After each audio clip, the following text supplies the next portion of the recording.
Now that President Biden has admitted he can't go on in the presidential race, questions are being raised about whether he can even serve the remainder of his term. Republicans are calling for his resignation, but Biden says he's going to finish out the year. This is really overkill. I mean, to say, you got to step down as president. I mean, come on. It's not like he's the only guy there. He's got to make it 6 months.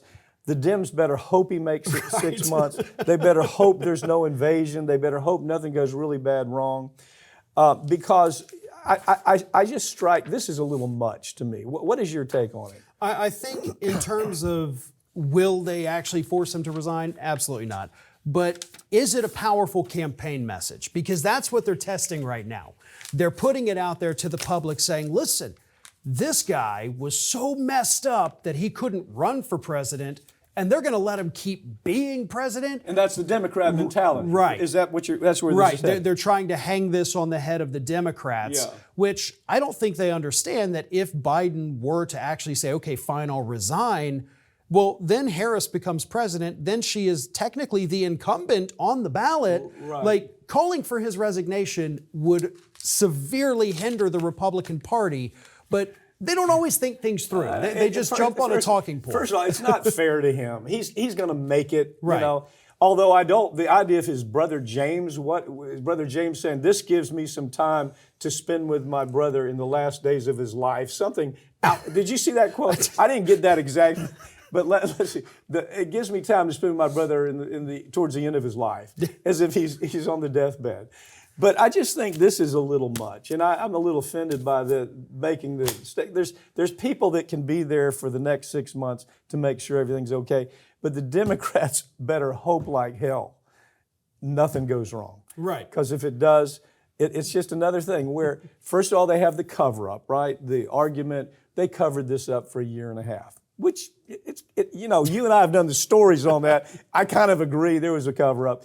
But to say that he's incapable of making it these next 6 months with the kind of support they're going to have behind him. I mean, everybody worries about the nuclear attack in the middle of the night. Can he respond to it?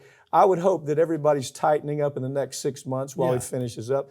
But to ask him to retire is a little much. Right. I mean, it's not going to be Biden sitting alone in a room making that they'll He will have much smarter people, just like every president has, much smarter people around them. Yeah, and they'll double up. If they're smart, they will double and triple up for the next 6 months. And in the event, obviously, if something were to happen to Biden, if he passes away, well, that's why we have a presidential line of succession. We're not going to be left without a leader. The Constitution kind of handled that. Okay, now here's the test. Here's the test, because I asked you in the other segment, are you warm and fuzzy about Kamala Harris? Are you warm and fuzzy with her being in command of a nuclear attack? I would be. Okay. I definitely do trust her on that front. Okay. Well, good. I'm just curious because I'm always trying to figure out your bounds. Yeah. So that's safe. I'm not pro or con her. I'm just watching right now. I'm just trying to figure out where does this go. It's going to be a weird. What do we have? 100 some odd days, basically 100 days.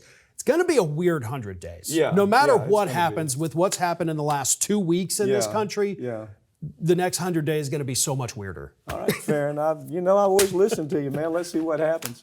That's all the time we have, but all these segments are going to be posted right here on this channel in the coming week, so make sure you've subscribed. I'm Mike Papantonio, and this has been America's Lawyer, where we tell you stories every week that corporate media just won't tell you because their advertisers don't allow for it or their tribal politics simply don't permit it.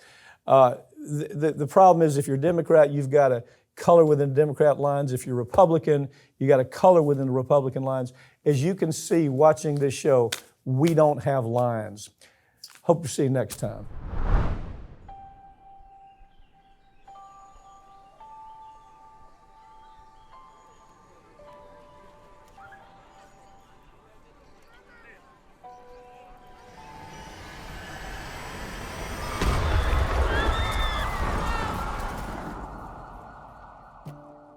That it had helped dirty money flow through its branches around the world, including at least 800... Plaintiffs allege that the defendants provided money and medical goods to terrorist groups Hezbollah and Jaish al-Mahdi.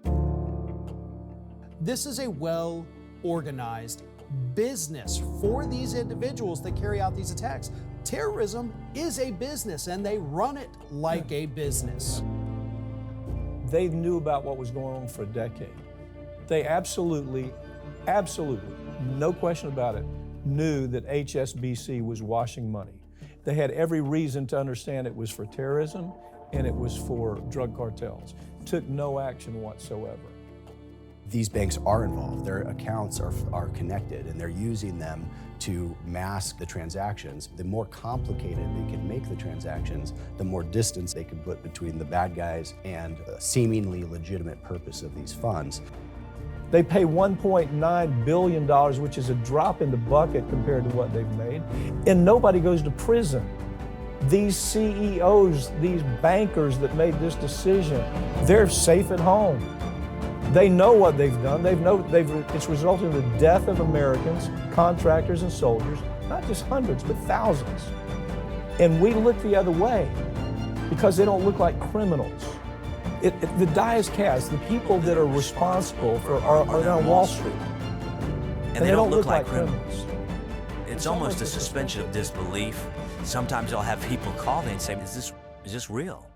Do they really get away with this? Yeah, they do.